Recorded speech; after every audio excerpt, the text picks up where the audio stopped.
Kristianina Malagasy eto amin'ny NCTV. Fanantenana fa aza amin'izay mila momana fa sekoly alahady nge androany e. Ok maman, efa hifoha amin'izay e. Fa avy mivavaka ianao dia ao ny raha mafana isasanao a. Voray merci.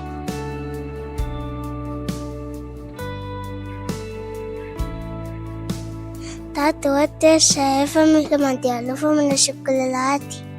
Fahateriko nefa zako nefa vita homana.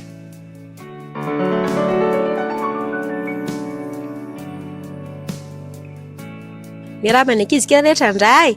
Bravo fa tonga aloha be daholo kosa tareo androany a.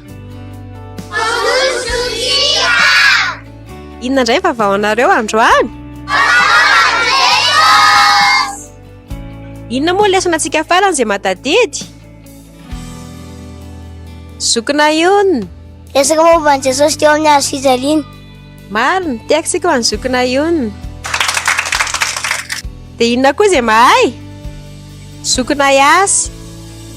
Teo Jesosy ny kapohana. Fa androantsika dia anatra ny momba an'i Jesosy a, ao amin'ny bokin'ny Isaia 9:5. Iza daholo mahay an'izay? Zoko farantenana. Isaia 9:5 fa zaza niteraka ao antsika ary zazalahy ny omena antsika ary ny fanapana eo an-tsorony ary ny anarana atao hoe mahagaga mpanolotsaina Andriamanitra mahery ray mandrakizay andrian'ny fiadanana.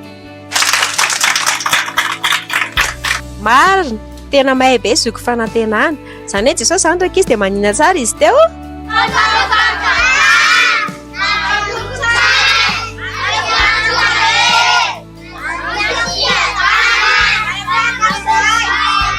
Izany hoe Jesosy tsika izany dia mpanao fagagana.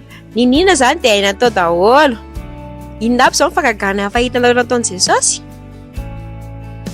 Manasitrana marary, Manova ramotivay.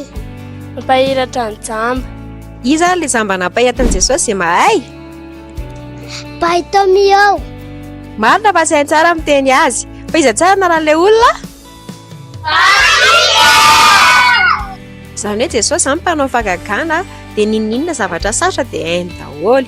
Dia Andriamanitra mahery koa izy a, dia ninina fa valontsika dia resiny daholo. Dia ray mandrakizay koa izy, dia ninina zavatra angatahanao dia omeny daholo.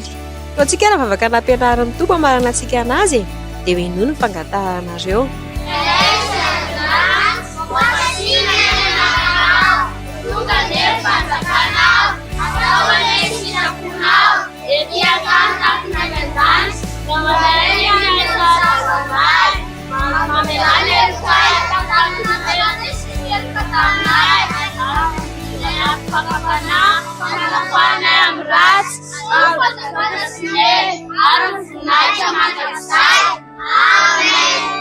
Izay raha dia mirava daholo a, dia tsy mivezivezy rehefa ao am-piangonana dia mipi daholo a, dia tsy miresadresaka rehefa ao am-piangonana dia amin'ny heriny indray.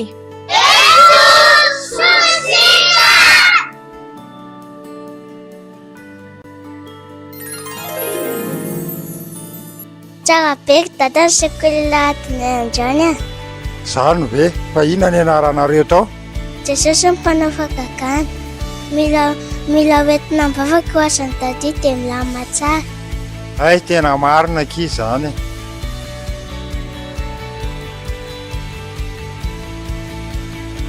Manentana an'ankizy kehitrandray mazoto manao sekoly alahady. Narana teo Madagasikara Kristianina Mission Asarana Kristianina Malagasy. Sotranao nanaraka ny fandaharana androany. Amin'ny herinandro izao indray eto amin'ny NCTV.